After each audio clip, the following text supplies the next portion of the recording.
Bienvenido, gracias por estar con nosotros esta tarde. Si podemos. Anoche no pudimos, pero eso es importante para el futuro. Vamos a iniciar el simposio de mitos y realidades.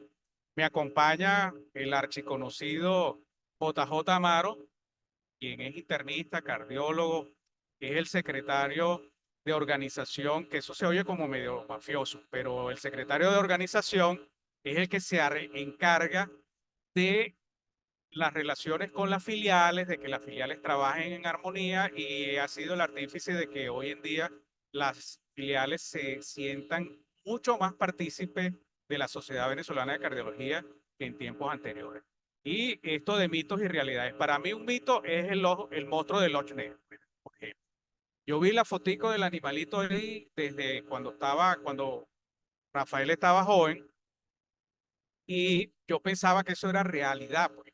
Y lo hemos visto tantas veces que yo creo que hay gente que piensa que el monstruo de Loch Ness realmente existe, como los tierraplanistas. Hay tipos que tú hoy en día no te imaginas porque son tierraplanos. Entonces, aquí el jefe es el de la organización, el padrino.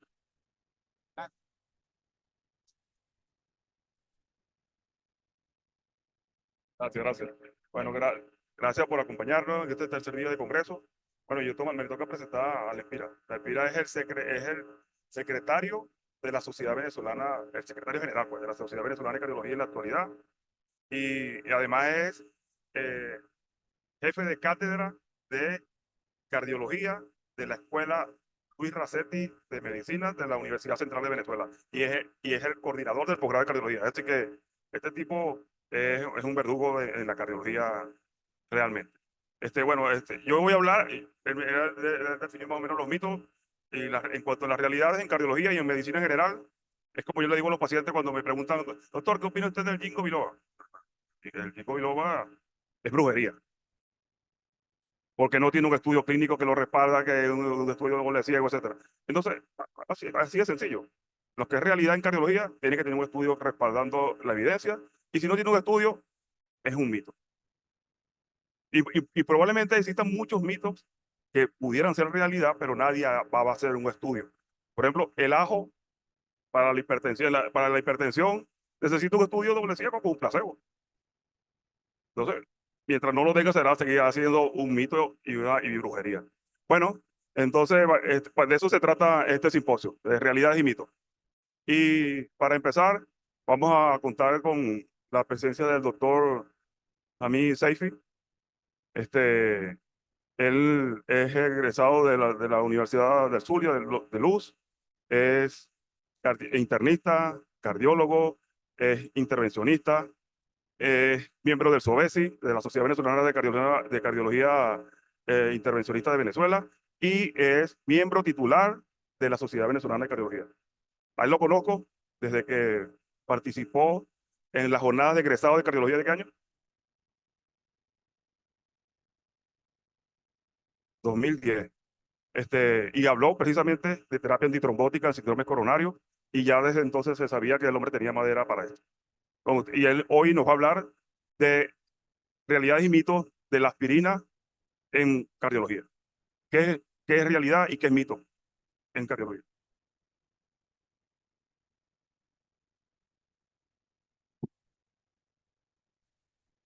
Buenas tardes, ¿cómo están? Ya el doctor Amaro me puso en evidencia que tengo 14 años hablando lo mismo y casi siempre me equivoco. Bueno, primero quería darle las gracias al comité organizador y a la Sociedad Venezolana de Cardiología de invitarme, de permitirme formar parte activa de la celebración de los 70 años de nuestra sociedad. Me siento extremadamente orgulloso, extremadamente honrado y con un gran compromiso. De verdad, muchas gracias.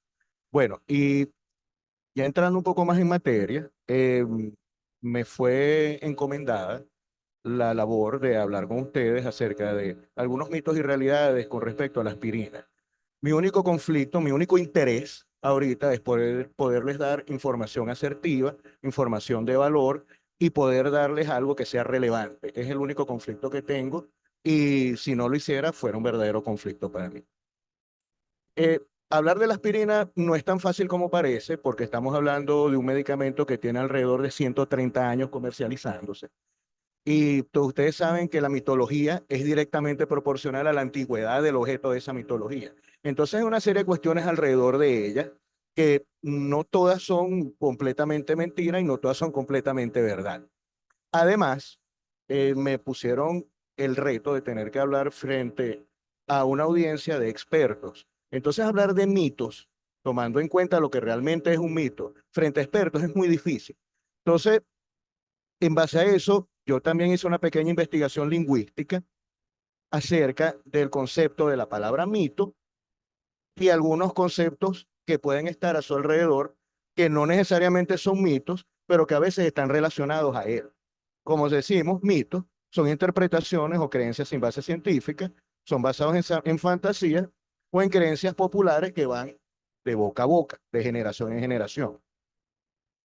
Un paradigma es un hecho comprobado por la ciencia, completamente, que a partir del momento que es comprobado, se toma como realidad obvia. Y lo más importante, no se somete a discusión. Cuando alguien quiere someter a discusión un paradigma, corre el riesgo hasta de quedar en ridículo. Sin embargo, no significa que no se puedan romper. Y las confusiones es lo que más frecuentemente nos sucede, es cuando nosotros erróneamente le damos características de un elemento a otro que aunque es similar, realmente es diferente. Entonces los médicos, sobre todo a nuestro nivel, muy pocas veces nos guiamos por mitos, casi siempre por paradigmas y frecuentemente nos confundimos. Primer mito, que realmente es un paradigma. La aspirina no debe ser usada en prevención primaria. Ya me están mirando feo. ¿Esto es verdad? Sí. Completa, totalmente, inamovible. Ya vamos a ver. Para no hablar de absolutamente todos los estudios, me voy a apoyar como primera lámina en este metaanálisis que fue publicado en el 2009, donde tomaron algunos estudios de prevención primaria y prevención secundaria. No los compararon entre ellos, sencillamente hablaron de prevención primaria por un lado y secundaria por el otro. Aquí tenemos alrededor de 95.000 pacientes agrupados, donde sencillamente se dieron cuenta que en aquellos grupos de prevención primaria, la incidencia de... No, la incidencia de eventos cardiovasculares adversos era muy baja. Y obviamente la capacidad de prevención de eventos cardiovasculares adversos en prevención primaria en estos estudios era más baja aún. Y si lo comparamos con la prevención secundaria, sencillamente según estos resultados no tenía sentido dar aspirina como prevención primaria. Y era una tendencia que se mantenía tanto en los distintos grupos etarios como en los diferentes sexos. En este tiempo hablamos todavía de 2 sexos nada más. Luego en 2018 se publica el estudio ARISE, también un estudio de prevención primaria en pacientes con riesgo cardiovascular intermedio, donde se dividieron de forma aleatoria, un grupo recibió aspirina, otro placebo, y bueno, sencillamente no dio diferencia significativa ni en eventos isquémicos ni en eventos hemorrágicos. Luego vino el estudio ASCEND, también en el 2018, un grupo de pacientes diabéticos, también de prevención primaria, a los cuales se les dio a un grupo aspirina, a otro placebo, y se vio que aquí sí hubo una reducción en los eventos isquémicos, pero a expensas de un aumento significativo en los sangrados mayores. No hubo beneficio clínico neto. Eso significa que hasta este momento seguimos sin pensar o sin comprobar que hay algún valor de la aspirina como prevención primaria. Luego vino el mismo año el ASPRI, también pacientes de prevención primaria mayores de 65 años, sin discapacidades y sin problemas cognitivos. Esto es un estudio básicamente de mortalidad. Entonces lo que vieron era estos pacientes de que se morían. No hubo diferencias con respecto a muertes isquémicas e ictus isquémicos. No hubo diferencia con respecto a muertes cardiovasculares e ictus hemorrágicos. No hubo diferencia en muertes de otras causas. Lo que sí hubo diferencia es que, curiosamente, los pacientes que recibieron aspirina murieron más de cáncer que aquellos que no la recibieron. Sin embargo, hay otras cortes de estudio donde dice que más bien la aspirina tiene cierto efecto protector. Eso tampoco está comprobado contra el cáncer colorectal, pero bueno, eso es una curiosidad de este estudio. Lo que nos interesa es ver que en este grupo de pacientes tampoco hay importancia, tampoco hay una cobertura de prevención primaria efectiva al recibir aspirina. Pero ¿qué pasa? Tanto la guía de prevención americana del 2019 como la guía europea de prevención cardiovascular de 2021 nos recomiendan aspirina con un nivel de recomendación 2B para aquellos pacientes entre 40 y 70 años con bajo riesgo de sangrado y alto riesgo isquémico, a pesar de que aparentemente no tenemos algo que realmente nos sustente. Pero en el 2014 se publicó esta variante del estudio MESA. Este no es propiamente el estudio MESA. Se tomó un grupo de 4.000 pacientes de la corte total del grupo MESA. Y a estos pacientes se les midió calcio coronario por angiotomografía coronaria.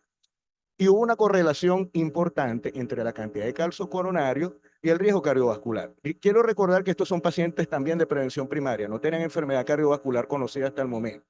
Y aquellos pacientes que tenían un calcio coronario por encima de 100, independientemente si su riesgo de Framingham estaba por encima o por debajo del 10%, estos pacientes con calcio coronario por encima de 100 tenían un ENT muy por debajo de 200, en realidad alrededor de 170, con un NNH a 5 años de 442. Es decir, la cantidad de pacientes que tenemos que tratar para beneficiarlos está por debajo de la mitad de los que tenemos que tratar para causarles daño. Entonces aquí ya empezó a abrirse un poco el espacio para la aspirina como una opción en prevención primaria en grupos selectivos de pacientes. En el 2019 se publicó un seguimiento extendido del verdadero estudio MESA y el resultado fue más o menos el mismo. Vimos que aquellos pacientes con alto índice de calcio coronario, mayor de 100 o mayor de 400, seguían manteniendo unos NNT muy por debajo de los NNH, inclusive en los grupos de bajo riesgo cardiovascular calculado por fórmula. Y más recientemente, este año se publicó este estudio, donde con un sistema, un score de puntaje, se calculaba la carga aterosclerótica carotidia por ultrasonido, y donde se vio que mientras más alto era el puntaje, el NNT era más bajo, con un NNH que se mantenía casi el triple del NNT original. Entonces, en este grupo de pacientes, o en este mito, que más bien es un paradigma, ya vemos que hay algún grupo de pacientes que sí pudieran beneficiarse. Ahora, con respecto al mito número 2, esto sí es un verdadero mito. La eficacia o la seguridad de la aspirina es dosis dependiente. Nosotros tenemos la tendencia, porque sí lo hemos visto en otros medicamentos, que dosis más altas son más efectivas y menos seguras. Y dosis más bajas son más seguras, pero menos efectivas. En la aspirina, ¿esto ocurre? Aparentemente no. En el 2010 se publicó el Current OASIS 7, donde en un grupo de pacientes con coronarios agudos, llevados a intervención coronaria percutánea, se comparó aspirina 7581 contra aspirina 325 por un mes. No hubo disminución de riesgo isquémico, ni tampoco hubo aumento de riesgo hemorrágico. De hecho, en la incidencia no hubo diferencia significativa de la incidencia de eventos isquémicos ni hemorrágicos en ninguno de los dos grupos. Este es un subestudio del Translate ACS, donde después de ser egresado el paciente posterior a un coronario agudo, hicieron un seguimiento de aquellos pacientes que llevaban 81 miligramos y los que llevaban 325. No hubo diferencia en sangrados mayores, ni hubo diferencia en eventos isquémicos. Y recientemente se publicó el Adaptable. En el Adaptable, básicamente se comparó de forma libre aquellos pacientes que llevaban 81 y 325 miligramos. En este grupo de pacientes no hubo diferencia significativa en eventos isquémicos, no hubo diferencia en eventos hemorrágicos, y lo que hubo fue, lo más curioso, un aumento en el switching de 40% de aquellos de 325, ay Dios mío, a 81 miligramos. Vamos a terminar.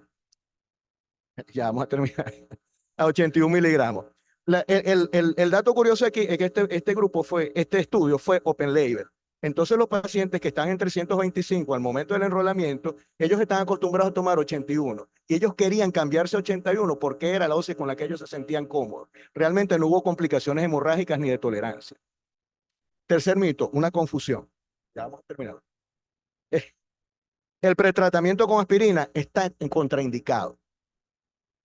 En el 2018 ya se veía que estaba recomendado pretratamiento en las guías de revascularización, pero decíamos es 2018, en esa época todavía se pretrataba todo.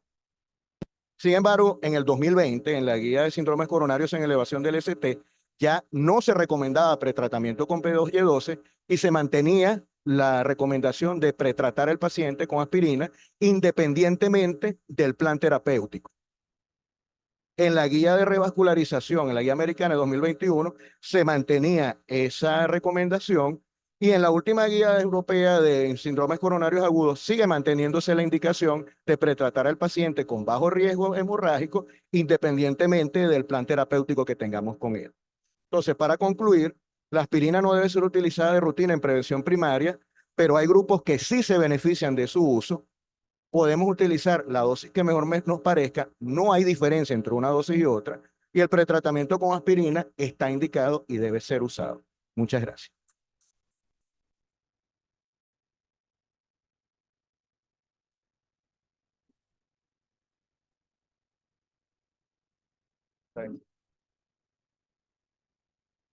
Bueno, la amenaza funciona. Cuando usted se levantó, él lo vio. Si yo me levanto, ve, ve el fondo de la pared.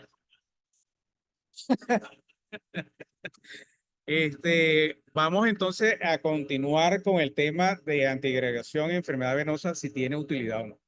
Para mí de verdad que es un verdadero placer presentar al doctor Rafael Ascanio.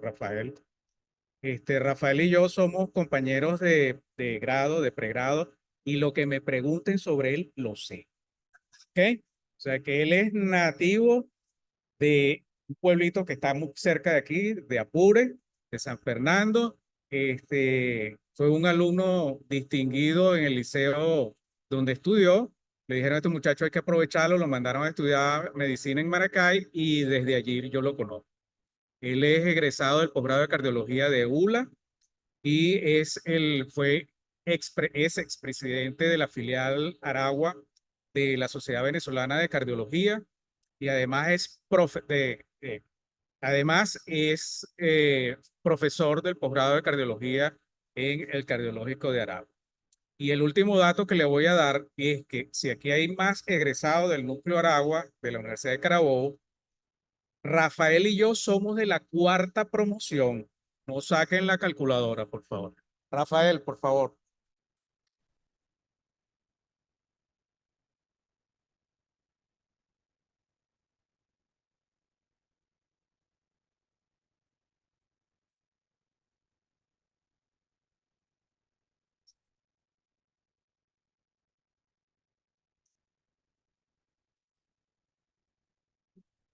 La pantalla en el expositor previo. Decía 15, después 10.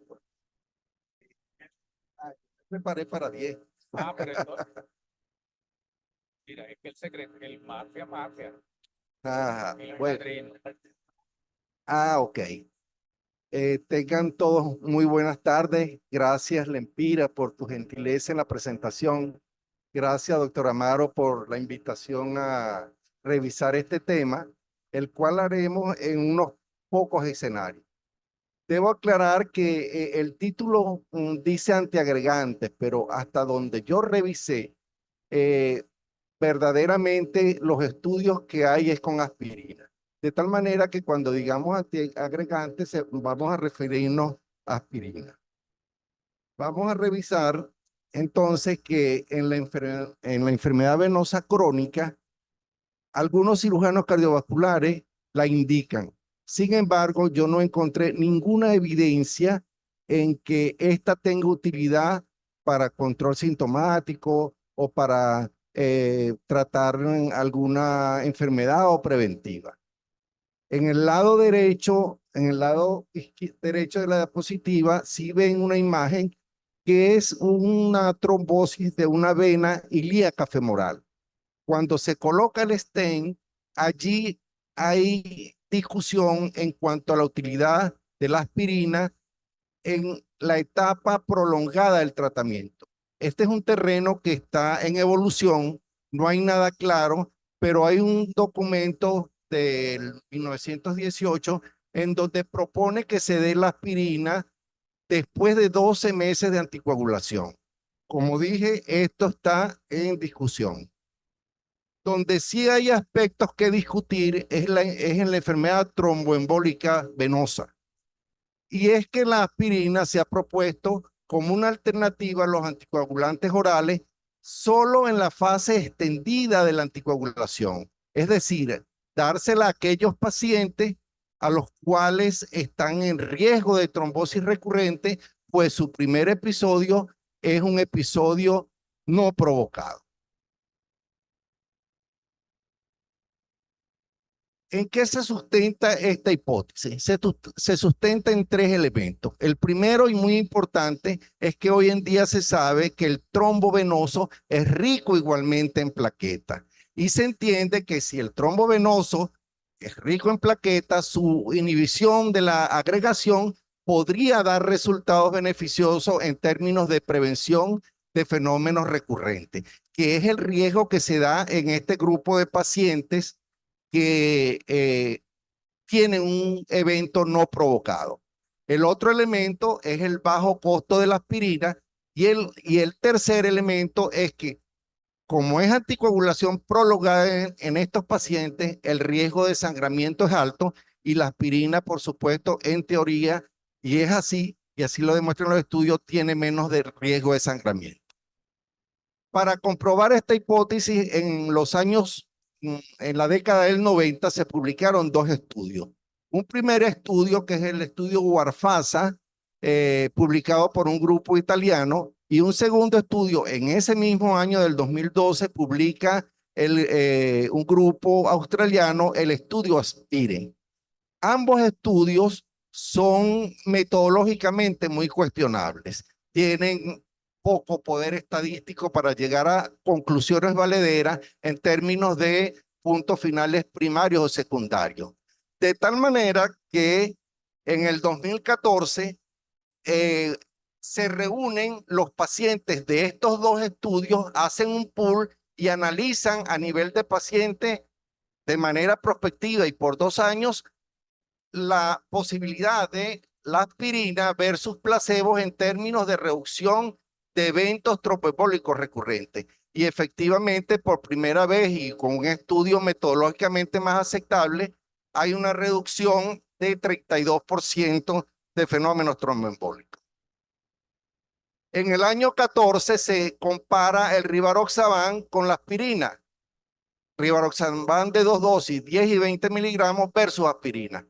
Y estadísticamente hubo una reducción de 70% en promedio de los pacientes que recibieron rivaroxaban en cualquiera de sus dosis. Es decir, la eficacia fue abrumadora en relación al anticoagulante directo. Pero paralelamente y simultáneamente ya habían entrado los anticoagulantes directos en el mercado y ya habían iniciado las investigaciones tanto en la prevención de trombosis en las distintas fases como en la prevención en aquellos pacientes que ameritaban extensión del tratamiento. Y ustedes pueden ver en esta tabla cómo los hazard ratios de todos los anticoagulantes directos comparados con la aspirina son infinitamente superiores en términos de eficacia, que oscila aproximadamente entre 70 y 90% de reducción de eventos con cualquiera de los anticoagulantes directos. Obsérvese también en este punto la seguridad que ofrece el apixaban en términos de disminución de tasas de sangramiento. Al lado pueden ver los intervalos de confianza del sangramiento y es equiparable el sangramiento que se obtiene con la aspirina que con los anticoagulantes orales.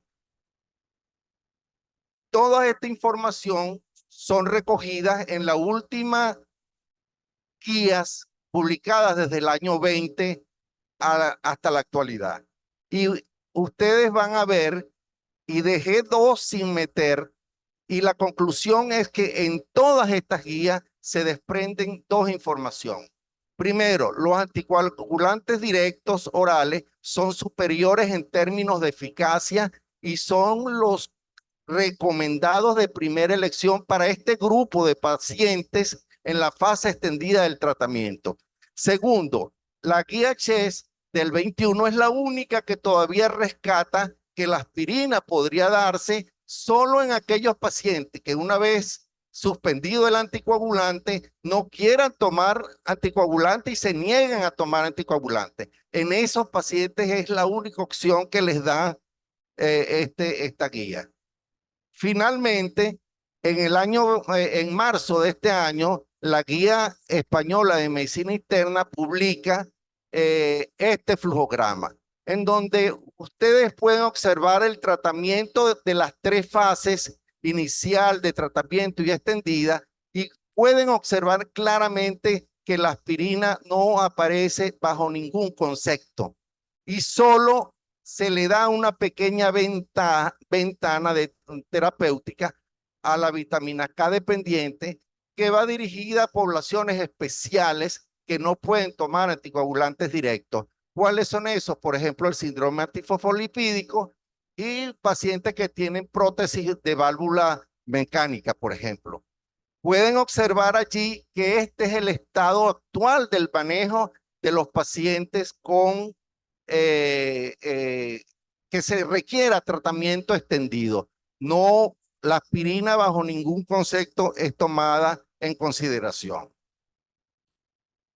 Finalmente, yo creo que los antiagregantes y la aspirina no es que sean inútiles en este contexto clínico, simplemente que no son menos eficaces.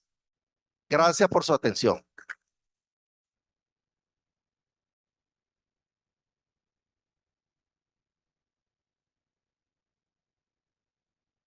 Muy bien, doctora Canio, lo hizo en 8 minutos. Muy bueno. A continuación, vamos con el siguiente mito, que es el mito del magnesio y las vitaminas. Y para eso tenemos al doctor Carlos Ponte. Carlos no necesita presentación, pero ¿ya? Carlos es de medicina interna del Hospital Domingo Luciani y cardiología del Hospital Militar. Tal vez algo que no sepan es que, bueno, Carlos fue profesor de cardiología, de prevención cardiovascular por ¿cuántos años? Como por 20 años en el posgrado de cardiología del Hospital Domingo Luciani. Eso nunca, no aparece en su currículum, lo que leen habitualmente. Y actualmente es el secretario de la Sociedad Venezolana, el tesorero de la Sociedad Venezolana de Cardiología, es miembro de la Junta Directiva de la Sociedad Internacional de Aterosclerosis y es vicepresidente de la SIAP, de la Sociedad Interamericana de Cardiología. Y amigo tuyo, que es lo más importante. Bueno, yo antes de esta mañana puse en mi Instagram, que ahí lo tienen, que es arroba cardio-prevención, una encuesta, el título de la conferencia, y pregunté si estaban de acuerdo y si la gente prescribía o debería no prescribirse. Hasta último minuto que acabo de ver, iban 62% que sí lo prescribían y 38% que no lo prescribían. Vamos a ver cuál es la realidad. Esto es una pregunta típica cuando ustedes terminan una consulta. Doctor, ¿y no me va a mandar aspirina? Imagínense, ¿cómo me voy sin aspirina de aquí? ¿Qué va a hacer de mi vida sin aspirina y sin magnesio? Y yo también he hecho una encuestica estas últimas semanas preguntando a la gente por qué primero, ¿quién le manda magnesio? Se lo ha mandado la vecina, el farmacéutico, el primo, porque el hermano lo toma. A veces se lo manda un médico, increíble, y se lo mandan porque se les cae el pelo, porque tienen mucho pelo, porque no duermen, o porque sí duermen, porque están estreñidos, o porque tienen diarrea. Es increíble. La respuesta, ustedes verán que ponen sí, claro, no hace ninguna falta, depende del caso. Hablemos un poco del magnesio. El magnesio en alguna época lo llamaron el quinto electrolito o el electrolito olvidado. Es un electrolito indispensable para la homeostasis energética del ATP. Es fundamental para la replicación del ADN. Regula el metabolismo básico de glucosa, lípidos y proteínas. Es un cofactor de más de 100 enzimas. Es regulador del ritmo cardíaco. Es un antagonista natural del calcio. Interviene en la neurotransmisión y funciones musculares, regula la vasoconstricción, es un segundo mensajero intracelular, interviene en la regulación de la N-metildiarginina para mantener saludable el endotelio y regula los genes del ritmo cardíaco. Ustedes ven antes que dicen, pero ¿cómo la gente no va a tomar magnesio? Eso es una cosa indispensable tomarla. ¿Qué implicaciones patológicas tiene eventualmente el magnesio? La concentración sérica es entre 1.7 y 2.4 milimoles por decilitro, el segundo en concentración intracelular después del potasio. La hemostasis está fundamentalmente dada por excreción renal y depósitos óseos, y vamos a ver que el balance es muy estrecho. La hipomagnesemia es muy baja, entre 3 al 10%, sobre todo en pacientes diabéticos, en pacientes hospitalizados, pacientes con uso importante de diuréticos. Se asocia con otros trastornos electrolíticos, nunca viene solo, es una importante causa de arritmia, sobre todo torsada de punta. Se diagnostica exclusivamente mediante toma de sangre. No existe ningún signo electrocardiográfico ni ningún síntoma del paciente que indique que el paciente pueda estar con hipomagnesemia. O sea que si duerme o no duerme, etcétera, eso es parte de los mitos urbanos. Y fármacos, te dije, como los diuréticos, agentes biológicos como inmunosupresores, inhibidores de la bomba, pueden originar hipomagnesemia. Como les dije, el balance es muy estrecho. Fíjense que prácticamente se absorben 100 miligramos y se elimina 100 miligramos por orina, y básicamente la ingesta total es aproximadamente 400 miligramos. Y las fuentes naturales, que es lo más importante de todo esto, que es parte del mensaje final, está en los bananos, en los frutos secos, en el aguacate, las hojas verdes, en los granos, la chía, la quinoa y la soya. La realidad, la hipomagnesemia, en este extraordinaria revisión que acaba de salir, para ser breve, porque si no Juan me regaña por el tiempo, está demostrado que solamente es útil en pacientes donde se demuestre hipomagnesemia por niveles bajos en sangre y en pacientes que tienen torsada de point refractante. Todo lo demás es un mito urbano demasiado bien posicionado. Hablemos rápidamente entonces de la vitamina. Es un enemigo muy poderoso. El mercado de la vitamina es realmente impresionante. Este año, el año pasado, se calcula que 146.14 billones de dólares se vendieron en polivitamínicos a escala mundial. Y para el año 2032 es alrededor de 250.81 billones. Presupuesto más grande de muchos países en el mundo. O sea, el mercado realmente es importante.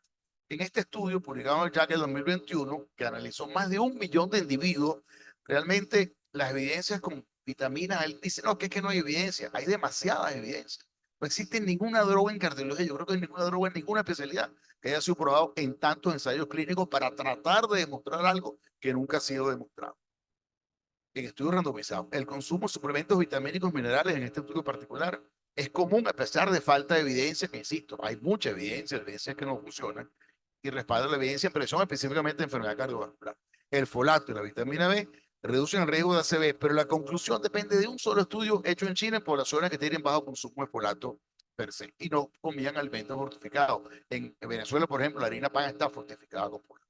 Y el consumo de alimentos de origen vegetal es la fuente fundamental de micronutrientes que debemos hacer. Recientemente, el US Preventive Task Force de Estados Unidos, en el año 2022, publicó esta revisión basada en 84 estudios con 740,000 pacientes, donde evaluaron el uso de estudios bien diseñados para evaluar la utilización de polivitamínicos.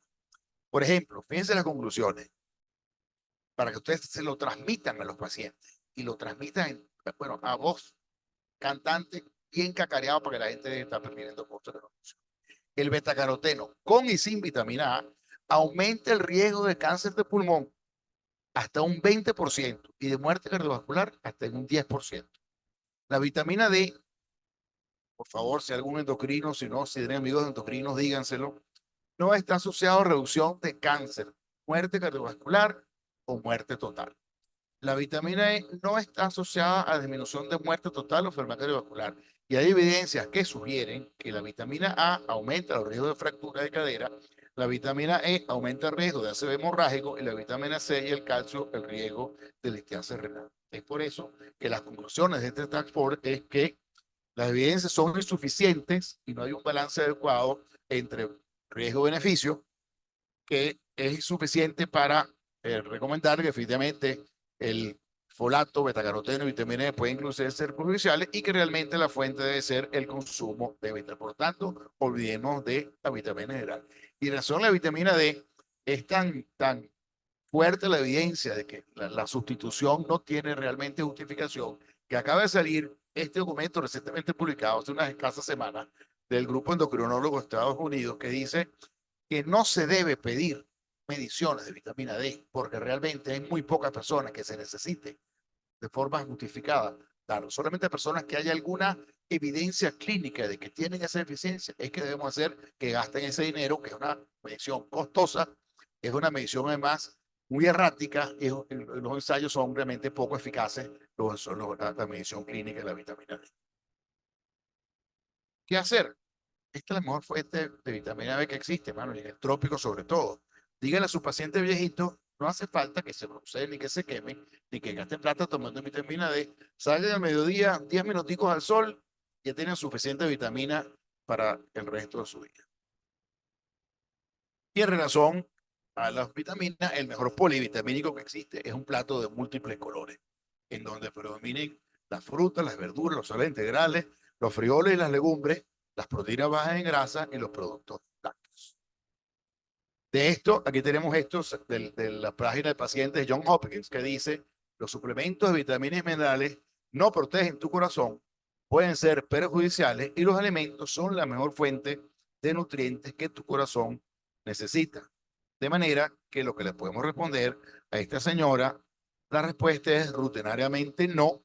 Si usted es una persona sana, sin déficit, lo que debe hacer es alimentarse sanamente, comer suficiente cantidad de frutas, verduras, vegetales, frutos secos, proteínas y hacer ejercicio al aire libre. Y antes de terminar, quiero por favor, los que estén interesados, copien este QR para que llenen esta encuesta de la Sociedad Interamericana de Cardiología, donde estamos evaluando la percepción que el cardiólogo tiene de la obesidad como enfermedad. Muchísimas gracias.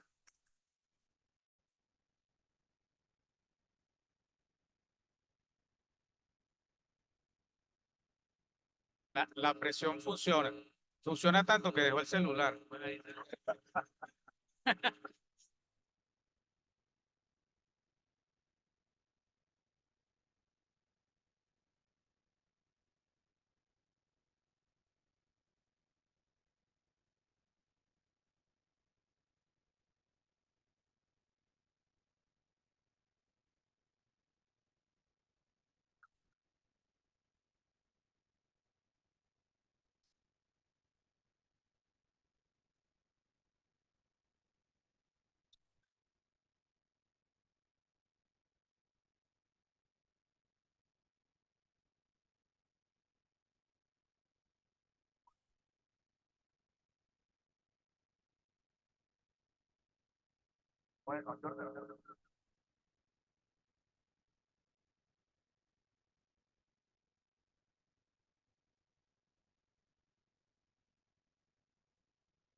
¿Estás?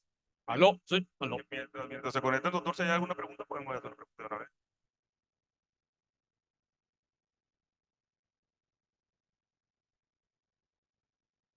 Lo del ajo es importante porque muchos pacientes dicen, no, es que a mí no me gusta tomar pastillas, yo me tomo un ajo todos los días. Pero si te tomas el ajo. Adelante. Buenas tardes. ¿En qué pacientes sería recomendable un suplemento vitamínico? Que eso es una pregunta todos los días de los pacientes que llegan, por ejemplo, pacientes ancianos. ¿En qué pacientes sí se podría justificar el uso, por ejemplo, y disculpe que utilice un término comercial, el Centrum, por ejemplo, Centrum Silver, por favor? En el uso de polivitamínicos, que tienen una gran gama de vitaminas y minerales, suplementos, no tienen ninguna indicación. La indicación es 0 pacientes. A menos que tú tengas o por clínica o porque tenga una enfermedad que conlleve algún grado, alguna hipovitaminosis específica o que reciba medicamentos que provoquen hipovitaminosis, por ejemplo, los pacientes que reciben metotrexate, reciben que van a generar un déficit específico de vitaminas, o que pacientes, como dije, con toxada de Point, que tienes que utilizar magnesio. Lo que hay que utilizar es reponer la vitamina específica que clínicamente o por laboratorio esté demostrado. Pero polivitamínicos así, tómate todo esto por si acaso te falta alguna. No tiene ninguna indicación. Absolutamente ninguna. Eso es publicidad muy bien hecha que nos ha permeado que algunas otras veces nos sentimos la tentación de mandarle a los viejitos magnesio silver y el magnesio mail, qué sé yo, pero no tiene ninguna indicación. Menos que demuestre una vitamina especial que falte, un electrolito, no hay ninguna indicación. Los bariátricos tienen una indicación específica de vitamina B en forma mensual, pero no es polivitamínico. Es la vitamina específica que le falta, que es la vitamina B. Estoy hablando de polivitamínico. Tómate esto, hay que alimentarse bien.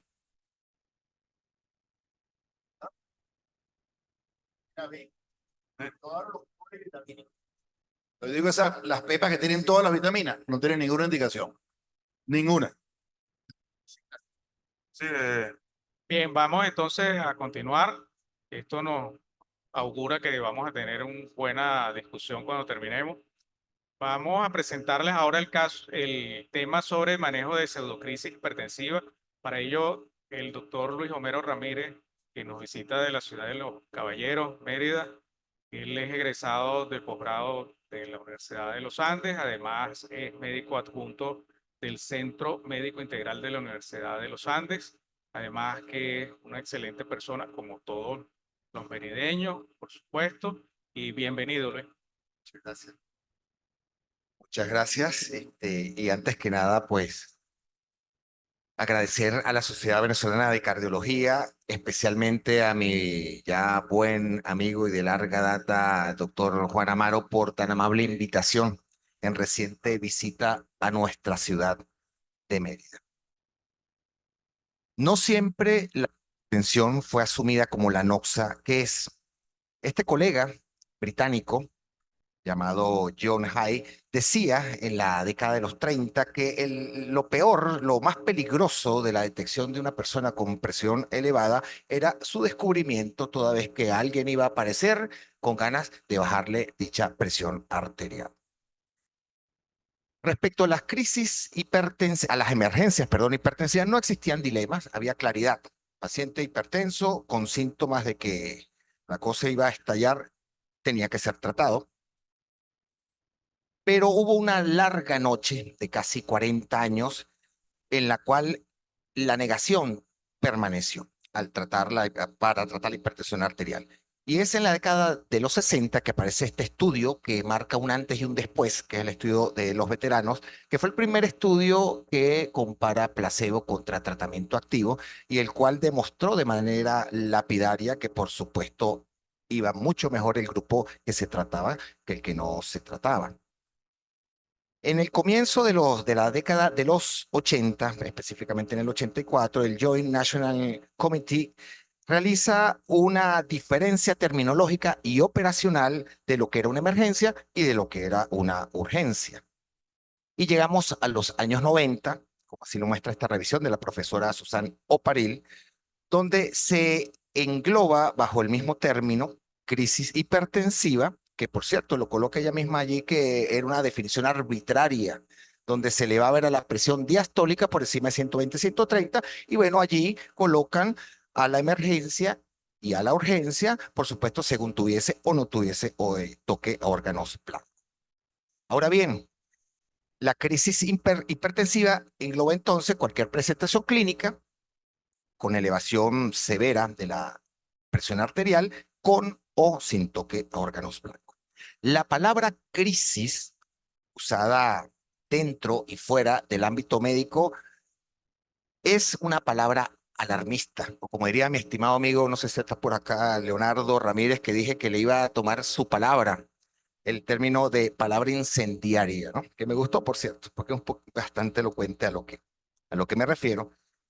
Y la palabra urgencia, como así lo asomó el séptimo comité ya un tiempo atrás, hace 20 años, que dice que esta palabra urgencia es una invitación a un manejo agresivo o una sobreactuación en hipertensos que son severos, por supuesto, pero no están complicados. Y para otros, urgencia sencillamente pues no es una urgencia. Todo esto ha conllevado a cuestionar el uso sistemático de estos términos y han aparecido propuestas en el tiempo para sustituir el término urgencia por otros tal vez menos confusos, difusos, como lo es la hipertensión severa no controlada. Entonces, lo que ya venía controversial, resulta que le creció la familia y aparece el antíteto de la llamada crisis hipertensiva, que es la pseudocrisis hipertensiva. Por supuesto, ha tenido sus acólitos, sus seguidores, y no de ahorita, de hace un tiempo atrás. Conseguí literatura, sobre todo en Brasil, como que les gusta, siguen usando del año 21, del año 2001, perdón, las guías del 16 de ellos. También conseguí otras del 19 y, por cierto, una publicación colombiana del año pasado, donde también se tratan temas inherentes a la pseudocrisis hipertensiva. La definición de pseudocrisis, como pueden ver, es bastante amplia. Es la elevación reactiva, transitoria, estimulada por el sistema nervioso central, mediada por estrés, dolor, frío, fármacos, ingesta de café, pero también la mala toma de la presión arterial, pero también hipertensos conocidos que van al consultorio y presentan ese comportamiento que en otro momento se llamó hipertensión de bata blanca, de oficina, de consultorio, qué sé yo. Pero no solo queda allí. Lo que pasa es que es largo, pero inclusive hipertensos severos que no se les consigue esa causa aparente, pues hay que plantearse entonces o falta de adherencia al tratamiento o que estén submedicados. O sea, la cosa es amplia, como pueden ver. Y como todo agonista tiene su antagonista, hay gente que ni siquiera acepta la existencia del término pseudocrisis y para otros simplemente es un subtipo de la urgencia hipertensiva. ¿Qué dicen las guías? Entonces, esta que es la guía de la Sociedad Internacional de Hipertensión, en la parte que trata precisamente la emergencia, dice que la emergencia es, como todos sabemos, pues la elevación severa que tiene compromiso, presenta compromiso de órganos blancos, y cuando no presenta dicho compromiso, sencillamente la llaman pues no emergencia y ya está. Las guías europeas del 2023 usan la terminología urgencia hipertensiva, emergencia hipertensiva, basado la emergencia en el mismo concepto que ya mencioné, elevación severa, toca órganos blancos. Si no lo hay, pues estamos ante una urgencia, pero ya ellos colocan allí, se ve en la línea subrayada, el tema de la ambigüedad de definiciones y de conceptos, urgencia, crisis hipertensiva, etc.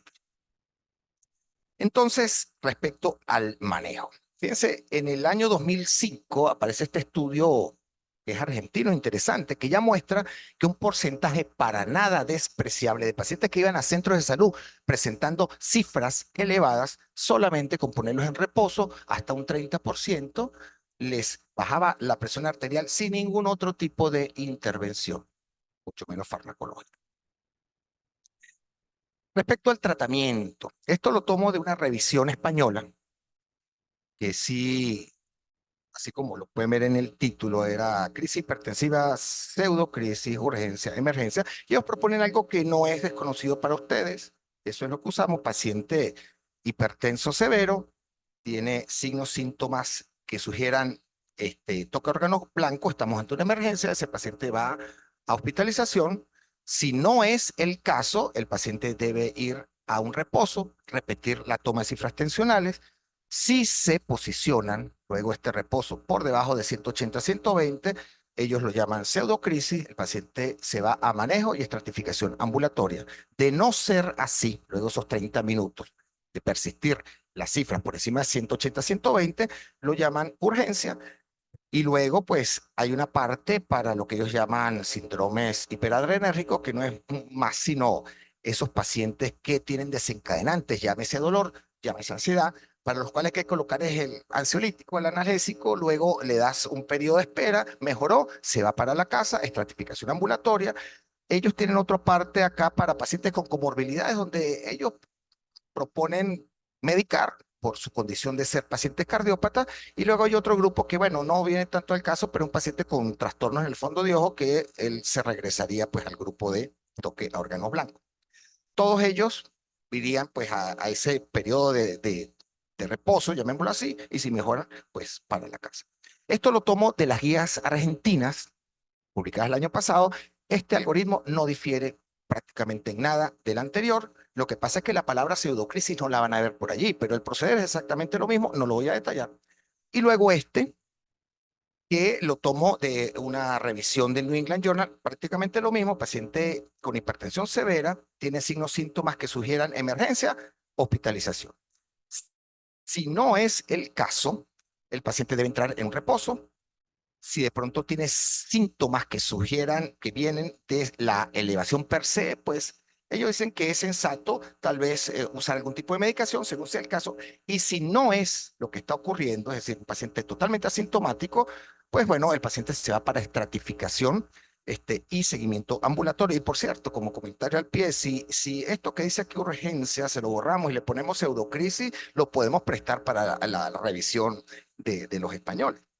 Entonces, vemos tres caminos muy similares que llevan al mismo sitio.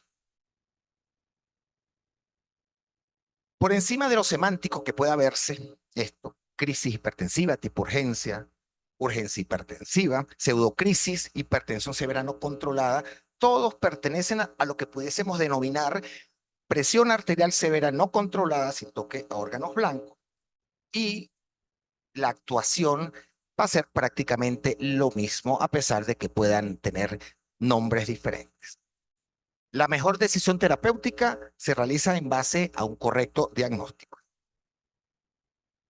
Y ya para llevar a casa, la elevación tensional severa no controlada sin daño a órganos blancos no está asociada con eventos a corto plazo, por lo que su manejo es ambulatorio, sea porque sea urgencia, pseudocrisis, presión arterial no controlada. Es importante inculcar, promover un poco más, repetir las tomas de presión arterial en un lapso perentorio, y de seguro que muchos pacientes se van a ahorrar el mal sabor de las medicaciones que les administran sin necesitarla en las áreas de atención primaria. Y la elevación tensional mediada por situaciones de estrés puede constituir hasta un 30% de los pacientes que acuden a nuestros centros de salud. Y ya para terminar, así me quedan como 30 menos 30 segundos, quería compartir con ustedes un pedacito de la ciudad que me vio nacer, que me traje en el bolsillo, en la ciudad donde me desempeño. Y eso que ven allí es en la segunda estación del teleférico de Mérida. Allá mi hijo haciendo travesuras con la tirolina. Y bueno, con esta hermosa vista de mi ciudad merideña, gracias por su amable atención.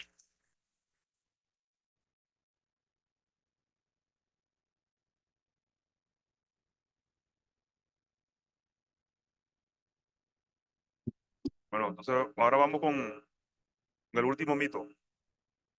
El mito de los omega 3. ¿Hasta dónde son mitos los omega 3? Y para eso tenemos entonces al doctor Carlos Mendoza Bastidas. El doctor Carlos Mendoza es internista del Hospital Domingo Luciani por la UCB, es cardiólogo del Hospital Domingo Luciani por el Instituto Venezolano de los Seguros Sociales. Él tiene un máster en gerencia, así que cualquier cosa que asesoría aprovechen. Tiene un fellow en rehabilitación cardíaca en la Clínica Mayo en Minnesota, Estados Unidos. Usted es el doctor Mendoza, para que nos hable de suplementos de vitamina de omega 3, hasta qué punto son un mito. Bueno, gracias Juan por la invitación, doctor Carlos Ponte, doctor Lempira, gracias a la sociedad. Importante revisar los temas de mitos y realidades, donde hoy en día el YouTube, las redes sociales parecen saber más que los médicos cardiólogos y los internistas. Bueno, vamos a hablar del primer mito. ¿Los suplementos en cápsulas de omega 3 son útiles en prevención cardiovascular de eventos? Vamos a ver. Vamos a mencionar dos metaanálisis. Todos los estudios que les voy a comentar hoy están en las revisiones 2022, 23, 24 de la sociedad en general. El primer metaanálisis que citan es el de AUNT.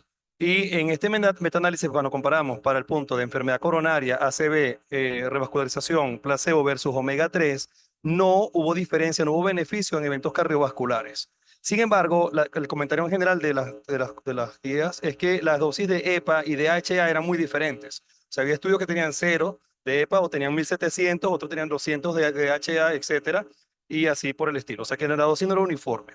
El segundo metaanálisis que voy a mencionarles es este, donde se compara EPA DHA con ALA, que son los tipos de omega 3, 162.000 pacientes, y vemos que en general usar EPA DHA con NT de 334 o de 167, inclusive con una reducción de triglicéridos muy pequeña, como 15 miligramos por decilitro, lograban reducción de eventos clínicos. Igual también lo hacía el ALA, claro, con un NT mucho más alto de 500. Pero lo de esta gráfica, lo más interesante es que en la parte de arritmias, los pacientes que utilizaron ALA tenían muchas menos arritmias con un NNT de 91, y eso se extrapola un poco a los resultados de reducción de muerte súbita que vemos en pacientes post-infarto de miocardio. Así que en ACV es cuestionable. Ningún metaanálisis define si el omega 3 es o no útil en cápsulas para reducir eventos cerebrovasculares de este tipo. Así que en general, cuando hablamos de que en los metaanálisis las poblaciones son tan diferentes, hay variabilidad en el uso de estatinas, la duración de los seguimientos es diferente y las dosis de formulación, como se los comenté, es diferente, no la respuesta a saber si es falso o verdadero, lo del omega no se define. Así que vamos entonces a trabajar por prevención primaria y secundaria, que es lo que hacemos en la consulta todos los días. Vamos a ver 3 estudios de prevención primaria, el ASCEN, el Vital y el Evaporate. Los 2 primeros con una dosis de EPA DHA de más o menos 840 a 1 gramo aproximadamente. El primero de ellos versus aceite de oliva, el segundo versus placebo, y el Evaporate, que es un estudio con tomografía, usaba icosapenteno de etilo, que es la opción ideal porque es un purificado del EPA mucho más potente. No es igual usar 460 miligramos de EPA que 4 gramos de un purificado de alta dosis, que es lo que deberíamos en teoría usar a partir de la siguiente evidencia. También vamos a hablar de prevención secundaria y vamos a tener 2 estudios con icosapenteno de etilo, como el YELIS, que es en mujeres posmenopáusicas, y el REDUCE-CIS, que es postinfarto del miocardio. Vamos a usar el Strength con dosis de casi 3 gramos de omega 3 versus margarina fortificada con ALA. Y el estudio GISI, que bueno, conocido por todos hace ya muchísimos años, donde usaban EPA DHA versus aceite de oliva en pacientes que usaban pocas estatinas. Son estudios postinfarto. Hoy en día pensar que en un postinfarto no usar estatinas es una locura, pero hace 25 años existen estudios como este. Luego, entonces, en prevención primaria, el primer estudio es el ASCEN, estudios en pacientes diabéticos sin evidencia de enfermedad cardiovascular aterosclerótica, un evento vascular combinado serio severo. No hubo diferencia entre aceite de oliva, una cápsula diaria, y una dosis de 460 y de DHA, de EPA DHA, como vemos acá, 15.000 pacientes. Así que en este primer estudio no vemos diferencia, pero el comparador es aceite de oliva contra omega en dosis baja, así que me queda la duda si realmente hubo una intervención o no.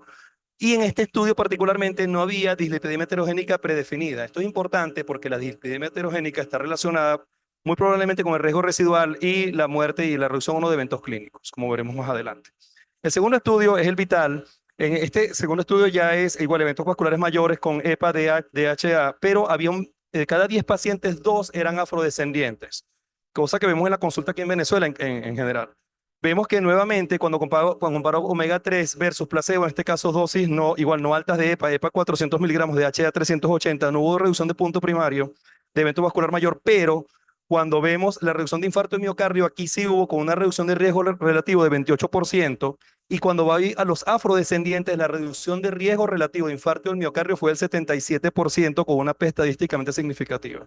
Lamentablemente en este estudio nuevamente no se define la dislipidemia heterogénica, con la muestra en sangre basal solo fue tomada en un porcentaje pequeño de pacientes.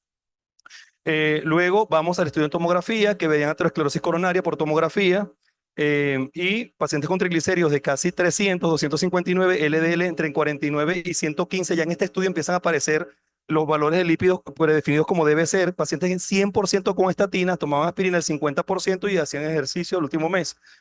Y aquí vemos que por tomografía sí se reduce, tanto en baja atenuación, fibrograso, la placa de coronaria se reduce en varios marcadores en forma importante. Y fíjense ustedes que el aceite mineral que se usó como placebo, y por lo cual siempre ha sido una discusión este tipo de análisis, produjo un aumento de la placa por baja atenuación de coronaria. Así que sí hay una reducción en prevención primaria de placa, y hay una reducción deleteria en aceite mineral.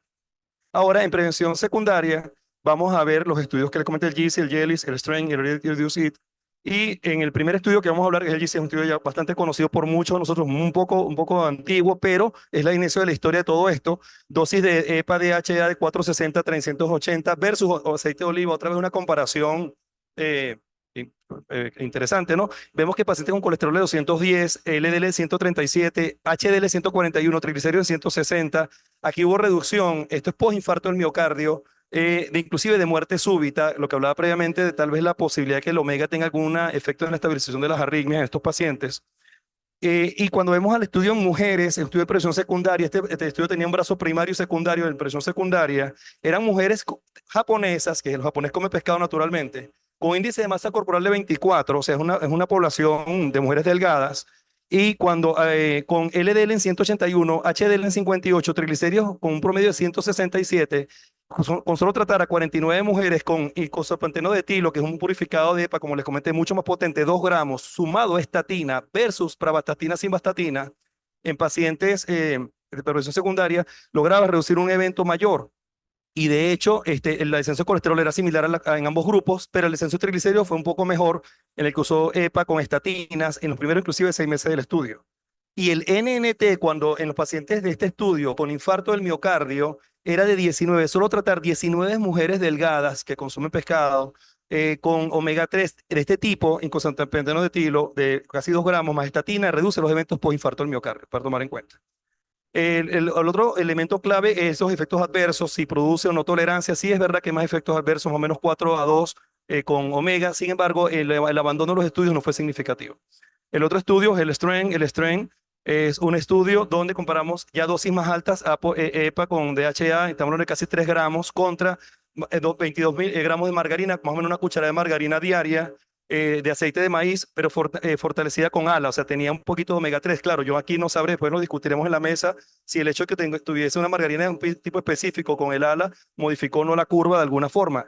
Y algo que le quiero comentar, que quiero que lo revisen más adelante en sus estudios, es la relación omega 3 omega 6, que en este estudio la relación omega 3 omega 6 era 1:1, lo cual no aumenta el riesgo cardiovascular. La recomendación mundial es 1:1. Pero vean que la OMS dice que hasta 4:1. Sin embargo, la realidad del mundo es que en España ya hay reportes de 7:1 omega 6 contra omega 3 en proporción de alimentos, y en México, en Norteamérica, de 20:1. Para Venezuela, con lo que consumimos, en todos los estados que estamos aquí representados, la relación debe ser mucho peor. Quiere decir que no solo es bajar, no solo aumentar el omega 3, sino bajar el omega 6.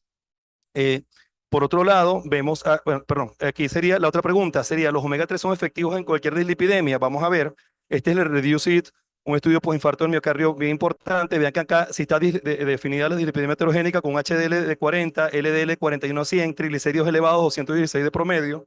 Y aquí sí, tratando 21 pacientes con icosapenteno de etilo 2 gramos 2 veces al día versus aceite mineral, lograba una reducción de eventos combinados cardiovasculares.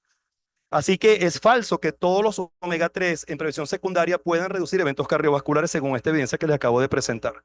Es verdad que mientras los triglicéridos sean más elevados, tanto en Reduce It como en el estudio Jellis, que usaron ambos icosapenteno de etilo, es verdad que mientras más alto sea el triglicérido y más bajo sea el HDL, logras mayor reducción de eventos. Tomen eso en cuenta en su consulta de todos los días. Y hay un problema que se manifestó en el Reduce It, que fue la fibrilación auricular y los eventos hemorrágicos graves. Así que se crearon en ambos brazos, el icosapenteno de etilo produjo más fibrilación y más hemorragia grave en forma estadísticamente significativa.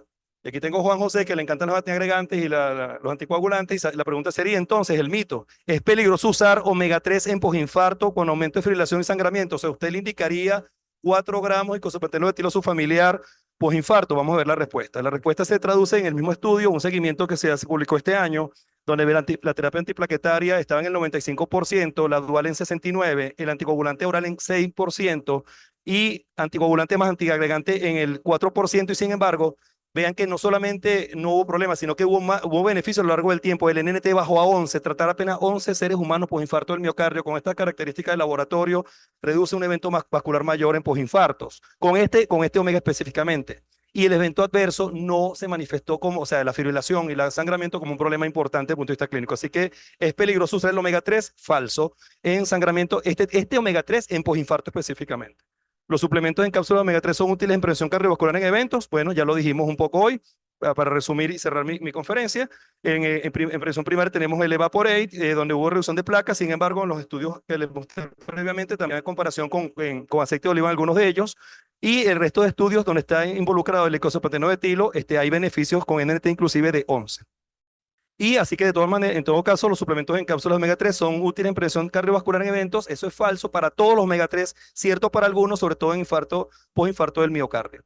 El que dicen las guías en general, el ALAPID, prevención cardiovascular en europea y postinfarto del año pasado, publicada en 2023, y la NICE 2022, establecen lo siguiente. Usted puede indicar icosapenteno de etilo 2 gramos 2 veces al día en pacientes con antecedentes de enfermedad cardiovascular, síndrome coronario, revascularización arterial, enfermedad arterial coronaria, ictus o arteriopatía periférica, que estén recibiendo estatinas, importante, que tengan los triglicéridos en ayunas mayores a 150 y con LDL entre 40 y 100 miligramos por ciento.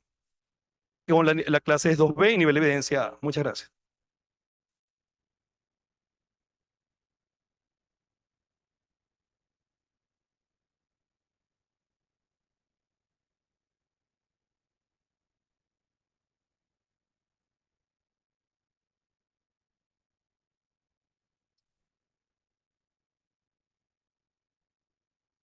Son las 3:13. A las 4 es el siguiente simposio. Bueno, suban los conferencistas.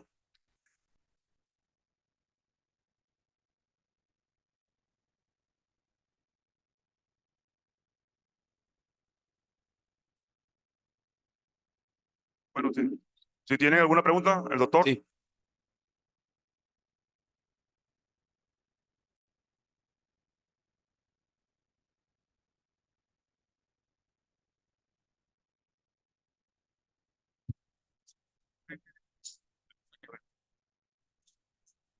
Buenas. Sí, la utilidad del ciprofibrato y el ginfibrosil en este, o sea, uso farmacológico ya para reducir los triglicéridos y el uso del aceite de canola. ¿Qué me pueden comentar, por favor?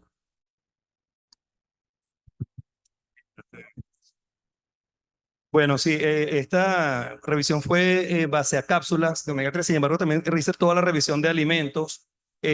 No, en general, en fibrosil, por supuesto que se puede utilizar, es una de las drogas indicadas, en las guías está como tal. De hecho, los omega 3 no son la primera opción para reducir triglicéridos en esos escenarios. En postinfarto, con esa droga específica sí, no está disponible en todos los países. El aceite de oliva sigue siendo una opción interesante. De hecho, hay una revisión 2024 que lo plantea como una opción ideal, pero el fibrosil sí, esas alternativas son válidas. Yo quiero aclarar algo allí muy importante, Carlito. Excelente revisión, de verdad. Profesor, fíjese. Primero, el infibrosil, única y exclusivamente a pacientes que tienen triglicéridos muy altos y que no necesites darle estatina, porque la combinación infibrosil está prohibida totalmente por alto riesgo de retomiolisis y de problemas hepáticos. De hecho, no prácticamente no debería usar. Fibratos. Básicamente, fenofibrato es el único fibrato que tiene una evidencia débil en prevención secundaria en pacientes tratados previamente con estatinas que estén en meta de colesterol LDL según su riesgo particular en prevención secundaria y que a pesar de estar en meta de LDL persistan con triglicéridos por encima de 150 o 200, dependiendo del estudio que se evalúe, y el HDL por debajo de 34. Pero eso está basado en 2 estudios de subgrupo, del estudio FIELD y del estudio ASCOT-HLA. Y no hay ningún estudio cabeza a cabeza diseñado con fibratos para demostrar beneficio. Solamente en esos subanálisis en pacientes diabéticos tratados con estatina, que el LDL estaba adecuado y triglicéridos. Al contrario del EPA, eicosapentanoico, que es un estudio randomizado doble ciego en pacientes posterior a un infarto de miocardio tratados con estatina, que el colesterol estaba por debajo de 70, de hecho el promedio de entrada fue 69, y tenían colesterol LDL, triglicéridos por encima de 150. Ojo, la primera opción es tratas LDL porque las estatinas pueden inclusive bajar triglicéridos, porque al aumentar ApoB, el receptor ApoB baja todas las lipoproteínas que tienen ApoB y las lipoproteínas triglicéridos pueden bajar. Pero si a pesar de la estatina está triglicéridos, es que puede utilizar EPA o fibrato. Hoy en día lo que tiene más fortaleza es EPA. EPA, no ácido graso omega 3 DHA y mucho menos 13 y 9. Eicosapentilo, que aquí no hay. Adicionalmente a eso, cuando vemos el manejo, ahorita hacia dónde vamos es a considerar colesterol o HDL y ApoB para poder guiarse en el tratamiento. Y cuando uno va a las últimas guías, te dicen que solo vas a utilizar el manejo de triglicéridos cuando el triglicérido está por encima de 150, si no has logrado reducirlo con la combinación de una estatina, más ezetimibe y más alguna otra cosa. O sea que ahorita el manejo del triglicérido está esperando el desarrollo de estudios que van a completar próximamente, que son de medicamentos específicamente desarrollados para tratar el triglicérido. La única forma de utilizar ahorita fibrato es cuando el triglicérido está por encima de 400, por el riesgo de pancreatitis, no por el riesgo cardiovascular. Esa es la otra cosa importante. ¿Y el aceite de canola?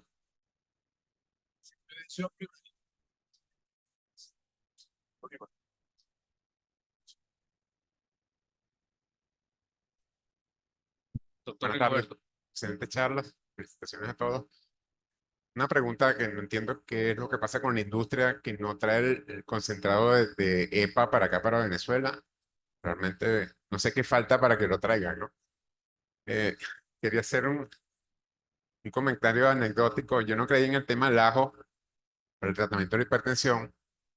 Trabajé muchos años con el doctor Fragachán y él decía que sí, que un diente de ajo cada hora, pero eso era horrible, ¿no?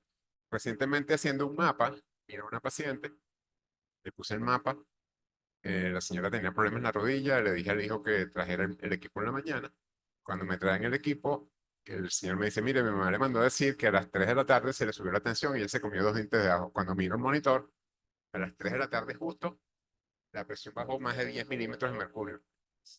El placebo, eso es placebo.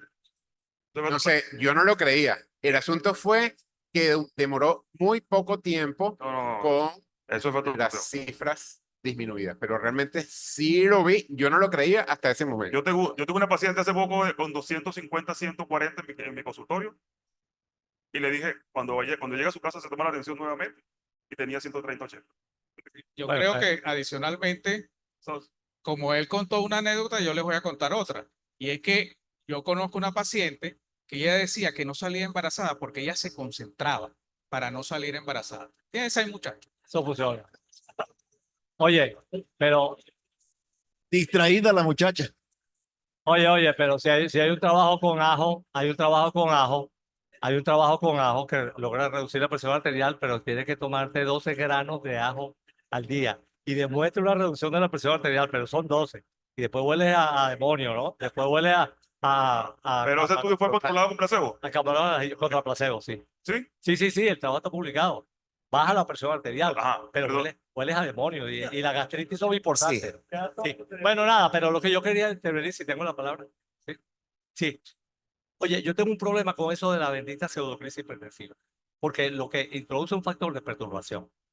Porque la razón en la clasificación de la presión arterial agudamente elevada en emergencia, urgencia y presión arterial elevada sin síntomas tiene una explicación muy particular desde el punto de vista fisiopatológico y tiene que ver precisamente con los mecanismos de regulación de flujo y la causa por la que el paciente tiene eso. En las emergencias hipertensivas está bien claro, ¿no? Que el paciente tiene la presión arterial independientemente de la cifra, con una complicación neurológica, cardiovascular, hepatológicas, etcétera, renal, bla, bla, bla. ¿Ok? Pero el paciente que tiene una urgencia hipertensiva, que es el paciente que tiene síntomas sin evidencia de daño a órgano blanco, se establece que las causas fundamentales son el paciente que debuta con la hipertensión arterial, el paciente que tiene tratamiento inadecuado o el paciente que transgredió el tratamiento. Y el paciente que tiene la presión arterial elevada sin síntomas, el paciente que va porque se le murió un familiar, tiene un yello, le mide la presión arterial y tiene la presión arterial alta. Hay razones específicas para esquemas de tratamiento específicos para cada una de esas condiciones.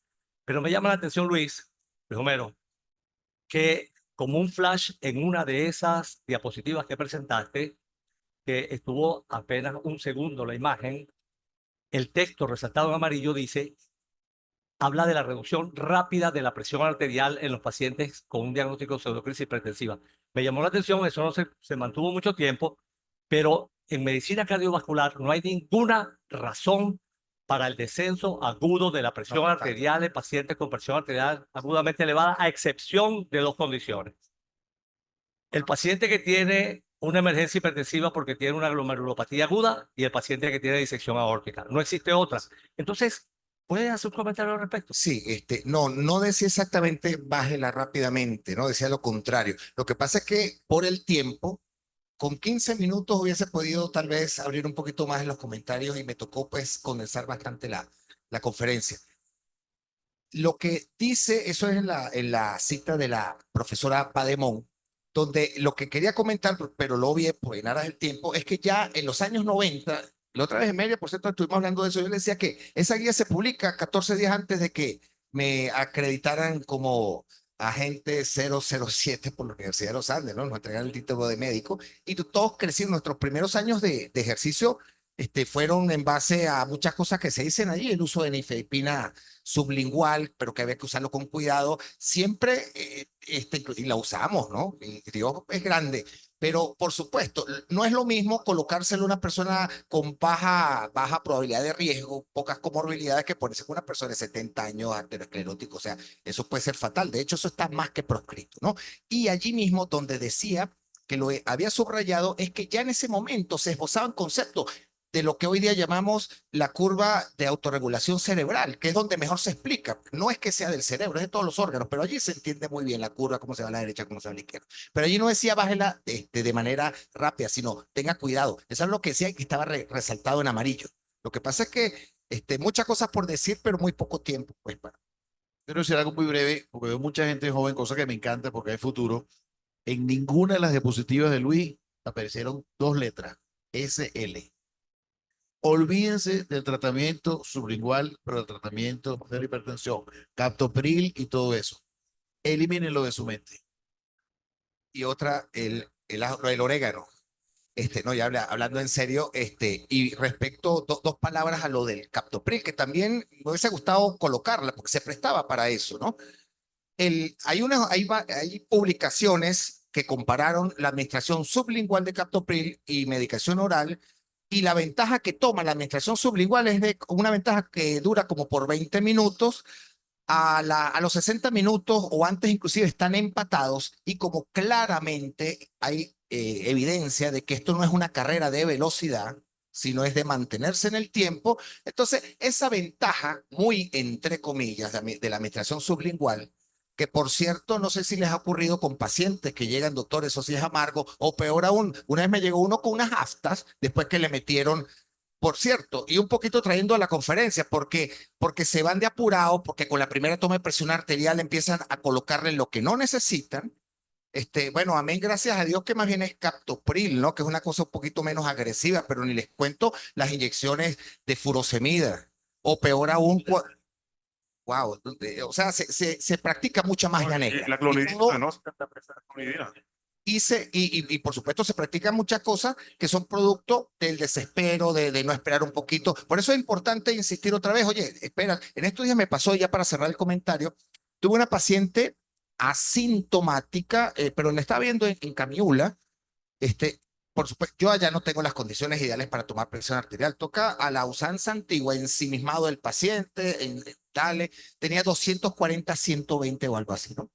Entonces yo le dije, espérame un ratico que termine la consulta, vámonos yo tengo mi consultorio enfrente, y llegué, la senté, le coloqué a tomas automáticas, tú lo programas, ¿no? 3 tomas te las promedia con una latencia, inclusive si tú quieres te da una latencia. Yo no lo tengo con latencia, pero yo hundo el botón y me voy a tomar café, me voy a tomar agua, la dejo sola, le pongo musiquita, y solamente con eso la presión arterial, no que se fue a la normalidad, no, eso no pasó, pero de 240 que tenía sistólica me bajó a 200, solamente con una toma un poco La gran mayoría no les va a bajar mientras estén en el ambiente médico. Se tienen que ir para su casa. ¿Ok? No era mi pregunta, pero voy a hacer un aporte a lo último que ustedes estaban conversando. Para que una droga tenga un efecto a nivel sublingual, que si lo tienen es cuando están formulados en forma orodispersable, que lo que se busca es evitar el efecto del primer paso y que el efecto sea más rápido, porque se absorbe en vía sublingual y van directamente a la circulación sistémica. Pero no es el caso de las formulaciones de captopril que tenemos. Doctor Ponte, la guía que usted presentó de la última guía de la Endocrine Society, donde mencionan efectivamente que no está recomendada la medición de vitamina D en población general sin factores de riesgo. También mencionan, porque esa guía es de prevención de enfermedades, la utilidad de vitamina D y de hecho mencionan dosis en adultos mayores de 75 años para reducción de mortalidad por todas las causas, en embarazadas para reducción de riesgo de preeclampsia y en la reducción de riesgo de progresión de los estados de hiperglucemia intermedia, que antes llamábamos prediabetes, a diabetes. Y mencionan dosis. No sé si tiene algo que aportar. Ya sea, Un poco el sentido, porque va a tener muy poco tiempo, de lo que yo quería decir, es la utilización indiscriminada, generalizada a todo el mundo de vitaminas, no tiene sentido. Hay prescripciones específicas y esas guías son esas tres nada más. Pero tú ves que a todo, independientemente de la edad, diabético, no diabético, deporte, le manda vitamina D y eso no tiene indicación. Igual que la medición, a menos que haya alguna enfermedad, algún medicamento que estés tomando, o alguna condición o síntoma que pueda sugerir hipovitaminosis D, no hace falta medirla. Lo que queremos es que le ahorremos gasto a los pacientes. Los pacientes necesitan tomar muchas medicinas y a veces dejan de tomarse la medicina que le corresponde por la magia de las vitaminas. Sí, y el tema es que en Venezuela no tenemos estandarización en los laboratorios de cuál es la mejor Totalmente práctica errático, para la medicina. totalmente errático. Y es que adicionalmente, cuando Rafael y yo estábamos estudiando medicina, allá había un profesor de fisiología que decía que aquí no necesitábamos tomar vitamina D, que con solo caminar de la escuela al botiquín, se descubre, Rafael, al cafetín de la esquina era suficiente para tener toda la vitamina D. Y bueno, ese concepto lo teníamos nosotros desde que estábamos estudiando. Después no sé si en algún momento cambió y bueno, ya el doctor Ponte nos aclaró que hay condiciones muy particulares. Y fíjate, yo se lo puse yo, 10 minutos al mediodía es suficiente. Pero es que muchos de esos estudios de déficit de vitamina D eran hechos en la República Escandinava o en la parte austral, que esos pacientes pasan 6 meses del año sin sol. Entonces es totalmente diferente al trópico. Que el trópico, olvídense de tomar vitamina D, salgan a pasear por la calle. Doctora, por favor. Buenas tardes, felicitaciones por tan excelentes conferencias. Yo voy a insistir en la opinión de ustedes en relación a la utilización, digamos, indiscriminada de complejos vitamínicos, productos publicitarios, que se prescriben por personal no médico, sobre todo a los deportistas. Y la insistencia de muchos de ellos, específicamente de los maratonistas, en que cada cierto tiempo necesitan de una dosis para integral de vitamina B específicamente. Esto yo me lo he conseguido reiteradamente en la consulta y por eso me preocupa. Y lo que más me preocupa es la libertad con la que se usan, con lo que se aconsejan y que no haya como digamos, un freno a este público La sociedad que científica se vuelve prescribe. cómplice. Al callar se vuelven cómplices. Debemos tener, yo estoy totalmente de acuerdo, debemos unirnos varias sociedades y hacer un statement. Lo que pasa es que tú viste las cifras que yo puse, es un enemigo muy poderoso. Son varios cientos de billones de dólares que hacen propaganda a que nosotros tenemos muy poca platica para eso. Juan, un comentario rápido. Hay un síndrome, ¿cómo se llama, Karina? Dumping. Hay un síndrome psicológico que gracias a esta mesa se puede romper, donde nosotros, los especialistas, nos dejamos guiar por médicos de Instagram, opinadores sociales, influencers. Es un síndrome psicológico que hay en este momento. Dumping algo se llama. Dumping Kruger se llama. Donde nosotros nos confronta alguien en la radio, uno de estos señores que comen carne cruda, etcétera, y no se queda. No, tenemos la evidencia. Por eso Juan lo decía muy claro, de que la evidencia donde todo lo que estamos diciendo acá tiene base sólida académica, lo demás no existe. Punto. Bueno, lo cierto es que las vitaminas en algún momento pensábamos que eran inocuas y no son inocuas. Tomar vitaminas es dañino. En todas las guías del mundo son recomendación 3, porque son potencialmente dañinas. Es decir, nosotros tenemos que hacer una campaña antivitaminas como sociedad científica. No es ser pasivo ante las vitaminas. ¿Alguna pregunta? Juan, volviendo a los triglicéridos para los dos Carlos, ¿será un mito eso de el caldo de sardina concentrado para bajar los triglicéridos? No. Comer pescado 3 veces a la semana te lo mantiene en buen nivel. Bueno, así las que no hay sardinas son problema. pescado azul, ¿no? Omega 3 tiene De bastante hecho, cantidad, ¿no? 100 gramos diarios de sardina de la venezolana, que es el equivalente a, lo sé, comer 100 gramos diarios de sardina todos los días, nadie lo va a hacer. Fíjense, Omar, gracias. Algo que da los años y el tiempo, ustedes cuando ven cómo se clasifican los estudios, a veces nivel de evidencia A, B, C y recomendación 1, 2 o 3, ¿verdad? Con el tiempo uno aparentemente puede tener ciertas grados de recomendaciones por la experiencia. Hace como 5 años un hematólogo en la ciudad de Maturín tuvo un infarto agudo de miocardio. Cuando le fuimos a hacer la angioplastia primaria, lo primero que yo le pregunté, que era hipertenso, ¿tú tomas aspirina? Y me dijo la cara que puso cuando dijo, no, Carlos, no la tomo. El trombo inmenso que tenía la corona hecha se quedó así como tal. Y hay cosas interesantes cuando uno ve a la aspirina en prevención primaria y en prevención secundaria. Y me parece muy extraño que estemos teniendo la tendencia ahora a indicar prevención secundaria a la aspirina más que a la primaria. La aspirina dura 20 minutos su efecto farmacológico, inhibe en esos 20 minutos una N cantidad de plaquetas Todas las plaquetas que se produjeron ese en día. esos 20 minutos. Pero mire lo que hace en prevención secundaria.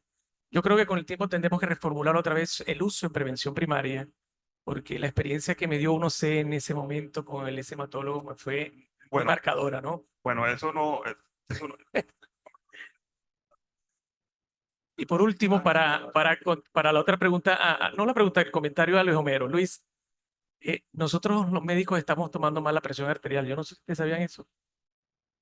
Muy mal, a pesar de que tenemos un equipo última generación hecho para ser tomada la presión como debe ser. Les invito a que vayan a Instagram, a Google y busquen cómo tomar la presión y hay una imagen de la Organización Panamericana de la Salud donde se dice qué cosa afecta en contra un buen valor de presión arterial, la mala toma de la presión Ya, arterial. estamos sobre el pasado de tiempo. A mí, la respuesta. Bueno, lo que pasa es que no hubo pregunta, pero realmente eso fue lo que conversamos, que la falta de valor de la aspirina como prevención primaria es un paradigma que se sentó con base científica sólida hace algunos años, pero que nosotros estamos viendo ahora la transición de una medicina basada en la evidencia, que es importante, a una medicina de precisión, porque la cuestión es que la evidencia toma grupos grandes. A mí, ¿sí o no? Hablando de precisión, hay que utilizar aspirina en prevención primaria, en cortes o en pacientes muy selectos. Y no se puede tamizar por clínica. Lo cierto Apellido, alto riesgo. A mí, lo cierto es lo siguiente. Tomar aspirina en prevención primaria tiene un riesgo importante de hemorragia y un riesgo y un beneficio antitrombótico. En prevención primaria, el riesgo de hemorragia es mucho mayor que el riesgo antitrombótico. Por eso no se prescribe prevención primaria. No se está diciendo que no tiene beneficio antitrombótico. Tiene beneficio antitrombótico en prevención primaria. Lo que pasa es que el riesgo hemorrágico es mayor. Por eso no se prescribe en prevención primaria. En prevención secundaria, el riesgo antitrombótico es mayor que el riesgo hemorrágico. Eso es todo. Por eso no se prescribe aspirina en prevención primaria. No, así es sencillo. Bueno, mira, están invitados al siguiente.